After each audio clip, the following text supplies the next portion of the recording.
It awakens to its own familiar rhythm, a city stirring to life in the shadow of its silent guardian. The cacophony of traffic, the flood of children into schoolyards, the steady migration of a populace heading to work. It is a scene repeated for generations. And there, against the pale morning sky, is Vesuvius.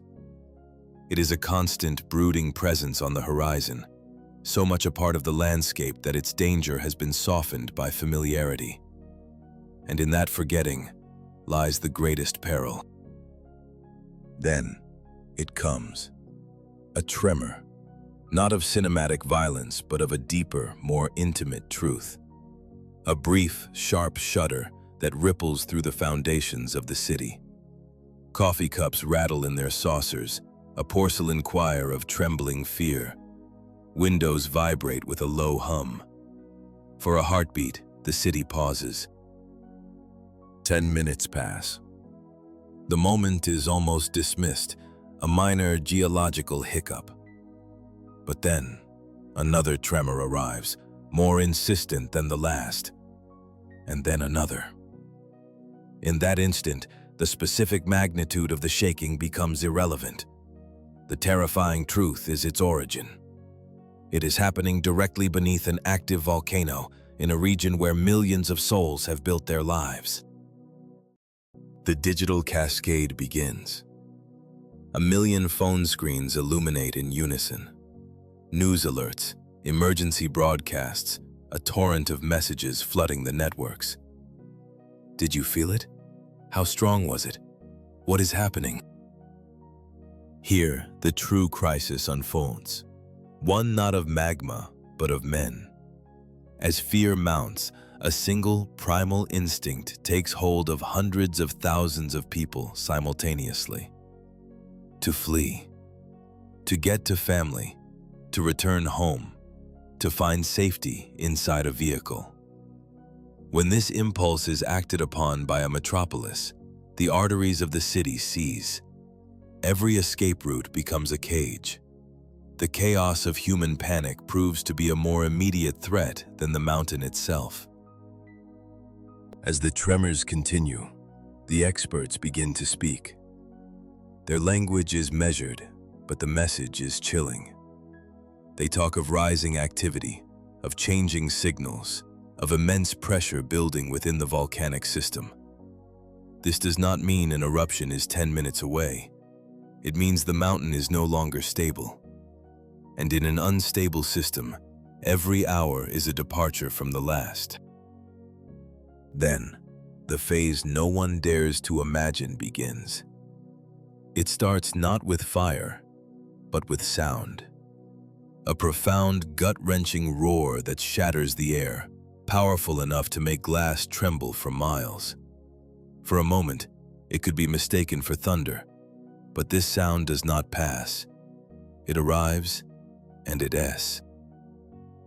The city freezes. Every face turns toward the mountain. The realization dawns with cold certainty. This is not another tremor. From the crater, a column of impossible scale erupts skyward. A pillar of shadow and fury. It climbs in mere seconds. Unfurling daylight dims to an ominous twilight. The air grows heavy, thick, and the immediate sensory message is undeniable. It has truly begun. The first volley arrives. Not a gentle dusting, but a hard rain of heated stone. Lapilli. Hot, sharp fragments that bounce from rooftops, hammer against cars, and shatter balconies. The sound is a relentless, sharp ticking against glass, a crackle on metal roofs. Windshields splinter, gutters choke. Anyone caught in the open runs for their life, understanding that the time for watching is over. The time for escape has begun. Then comes the ash. A dense, ceaseless, suffocating shroud. It descends upon the world, transforming it. The streets lose their texture, becoming slick, treacherous gray rivers. Visibility collapses to mere feet. The headlights of cars illuminate nothing but a swirling wall of particles. To drive is to navigate blind. To breathe is to inhale the mountain itself. A universal cough grips the population. Eyes burn, throats close. Even a makeshift mask is a futile gesture against an enemy so fine, so pervasive. It is pulverized rock, abrasive and unforgiving. It infiltrates everything: homes, engines, filtration systems, lungs. It is the mountain, atomized, a reminder that the solid ground beneath our feet is only a temporary arrangement. In the face of such power, the intricate systems of human life are revealed for what they are: fragile, temporary, and utterly at the mercy of the deep, ancient forces that lie sleeping just beneath the surface. The city seizes, not in an instant, but in a slow, grinding paralysis. The symphony of urban life, the hum of engines, the blare of horns, falters, then falls silent. One by one, vehicles become static monuments on asphalt rivers. Scooters, once buzzing through the arteries of the metropolis, vanish as if they never were. From this vast, motionless sculpture of steel and glass, figures emerge. People step out of their cars, their faces etched with uncertainty, and begin to walk. They move through a world slowly being muted, painted in shades of gray by a fine, persistent dust. They are searching for something, anything. A place to shelter, a piece of information, a moment of clarity in the growing confusion. The veneer of civilization proves terrifyingly thin. Storefronts become focal points of desperation. Within hours, the shelves are stripped bare. Water, face masks, batteries, and essential medicines are the first to disappear. The digital nervous system of the modern world begins to fray. Phone calls fail to connect, lost in an overloaded ether. Text messages, when they arrive at all, are disjointed fragments from a world that existed only moments before. Panic, a contagion far swifter than any official bulletin, spreads through the silent streets. A chain reaction has begun. It is not an immediate, total blackout, but a domino effect, where each falling piece triggers the next. With supply lines severed by the gridlock, the remaining food and resources in the city dwindle with terrifying speed. With traffic at a standstill, the wail of an ambulance becomes a slow, agonizing crawl, its arrival delayed for those in desperate need. And the ash, the ubiquitous gray powder, works its way into the machinery of life itself. It clogs air filters, infiltrates water treatment plants, and grinds down the delicate mechanics of power stations. One system's failure puts stress on another, creating a cascade of emergencies. Consider a simple, universal structure: the roof. The ash accumulates without pause, layer upon silent layer. While dry, it is a significant burden. But then, the rain begins to fall. The light powder transforms into a dense, sodden concrete, its weight multiplying exponentially. A load that crushes. The first groans of stressed timber and metal are heard across the city. The weakest structures are the first to surrender. The vast, flat roofs of warehouses, the lightweight canopies of markets, the tired frames of old buildings. And when a roof gives way, it is not merely a structural failure.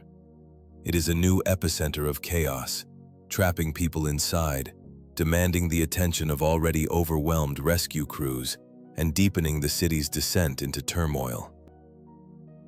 Amidst this escalating crisis, the most difficult of calculations must be made. The order is given: evacuate. This is not the act of leaving a home. It is the unmaking of a city. It means mobilizing the elderly, the infirm, and young children. It means accounting for families with no means of escape, for hospitals filled with patients too fragile to move. It means confronting those who, in defiance or denial, refuse to leave the only world they have ever known, and those who try to carry a lifetime of possessions with them. All of this must happen on roads already choked with abandoned vehicles, their surfaces made treacherous and slick by the slurry of ash and rain, under a sky growing darker by the minute. Here, a fundamental distinction must be drawn, for not all are exposed to the same peril. Geography is destiny. The closer one is to the heart of the eruption, the more the nature of the threat transforms. It is no longer just about the suffocating blanket of ash. It is about a danger of an entirely different magnitude. The most lethal of all volcanic phenomena, the pyroclastic flow. These are not clouds of smoke. They are searing, incandescent avalanches of gas, ash, and rock fragments, descending the volcano's flanks at hundreds of kilometers per hour, at temperatures hot enough to turn lungs to ash in a single breath. If one of these superheated torrents reaches a populated area, there is no margin for error. There is no shelter. A house does not offer protection. It becomes a tomb. To be in its path is to be erased from existence. This is why the ultimate difference is not courage or resilience. It is time. Those who leave early, who heed the warnings before the threat is visible, will live. Those who wait to see how things develop are not being brave. They are making a fatal wager against physics itself. And this reveals a common, dangerous fallacy. The belief that distance equates to safety. It is a comforting illusion. The ash, unburdened by the laws of the road, travels with the wind. Its reach is determined by the height of the eruptive column, the duration of the event, and the whims of stratospheric currents. A city hundreds of kilometers away can find itself plunged. The fire and the fury of the mountain command our attention. But its true power, its most insidious reach, lies in something far more subtle. It is an influence that can extend across territories far larger than one might ever imagine, even into zones where the immediate danger of pyroclastic flows is but a distant thought. Here, a silent gray siege begins. The ash falls, and the metropolis is brought to its knees. The arteries of the city begin to clot. Roads become treacherous, visibility plummets, and movement slows to a crawl. The delicate filters of combustion engines are choked, silencing vehicles one by one. The city's hidden systems start to fail. Storm drains and gutters, gorged with what the city breathing, begin to seize. In this paralyzed landscape, the arrival of emergency services is no longer a certainty, but a desperate hope measured in agonizingly long minutes and hours. This paralysis is not confined to the ground. It ascends into the sky. The airspace above becomes a no-fly zone, for a modern jet engine cannot contend with a cloud of volcanic ash. These are not mere particles of dust. They are microscopic shards of rock and glass which, when drawn into the extreme heat of a turbine, fuse into a molten shroud, starving the engine of air and causing catastrophic failure. Flights are not just delayed, they are canceled. Aircraft are rerouted across entire continents. This is not merely a problem for Naples. It is a contagion that spreads through the global network of routes, hubs, and layovers. The transport of vital goods falters. An entire chain of logistics, upon which the modern world depends, is broken. The ghost of Pompeii is not a relic of a distant past. It is a prophecy etched in stone. It stands as a permanent warning. In the year 79 Anno Domini, faced with the mountain's wrath, many did not immediately comprehend the scale of the threat. Some remained, believing themselves safe. Others fled too late. Some even turned back, drawn by the pull of home and possessions. In the calculus of an eruption, even the slightest delay can be a fatal miscalculation. Today, we possess instruments of foresight they could never have dreamed of. We have seismic monitoring, evacuation plans, and the means for instantaneous communication. Yet we have also constructed a vulnerability on an unimaginable scale: the sheer density of human life. Around the slopes of Vesuvius today, there is not a single city, but a continuous, sprawling, urbanized area. A seamless fabric of homes, apartment blocks, roads, and factories. This means the task of moving people is not just complex, it is an immense logistical challenge of historic proportions. A local blockage instantly cascades into a regional catastrophe. And after the initial hours, when the abstract fear becomes a tactile, suffocating reality, the hardest phase begins. This is the part of the story that is rarely captured in the viral videos, but it is the part that changes everything. Cleaning the ash is not a matter of sweeping. It is an act of industrial excavation, requiring vast reserves of personnel, specialized machinery, and time. Roads must be cleared. The immense weight of the ash must be removed from rooftops before they collapse. The intricate webs of the electrical grid must be verified, each substation and transformer painstakingly purged of the corrosive dust. Ventilation systems for entire buildings must be inspected and cleaned. To neglect this is to invite a future of constant, cascading failures. The very air becomes a threat. Hospitals must shield those with compromised respiratory systems. The young and the elderly, whose bodies are most fragile, are at the greatest risk. For those with asthma or other chronic conditions, each breath is a struggle. If the air remains toxic for days, the pressure on the entire healthcare system becomes unbearable. Even the water supply is imperiled, as ash contaminates collection systems and clogs filtration plants. It does not mean the water will run out for everyone, but it means the management of this essential resource becomes exquisitely fragile. And when a vital service becomes fragile, it takes very little to create chaos. Then there are the people, the evacuees. Where do they go? How are they sheltered and distributed? For how long will they remain displaced? Who will compensate them for the damage, for the lost jobs, for the shuttered shops?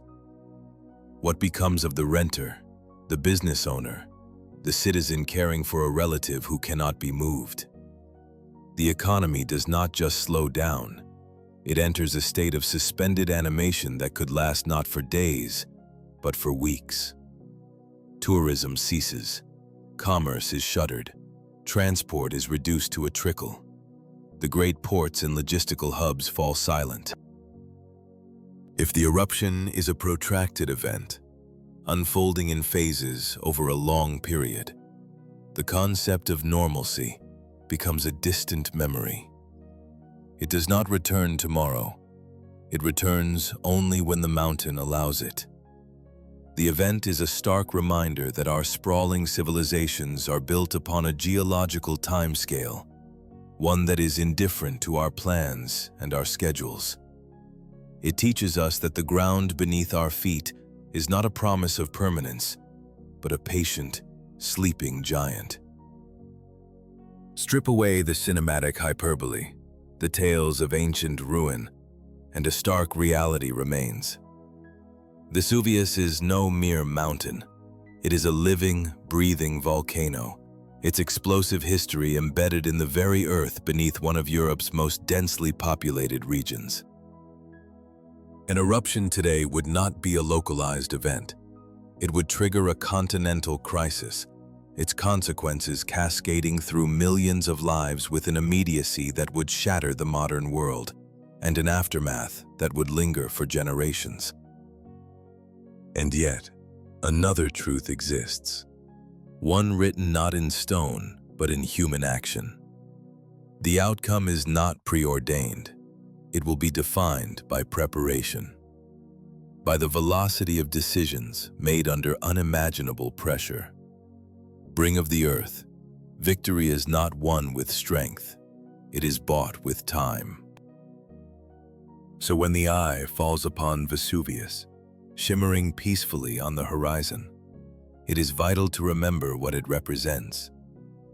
It is not a monument to a distant past, but a constant, quiet reminder of a future that could begin at any moment. In this landscape, history is not a closed chapter. It is merely dormant, waiting for the earth to turn the page.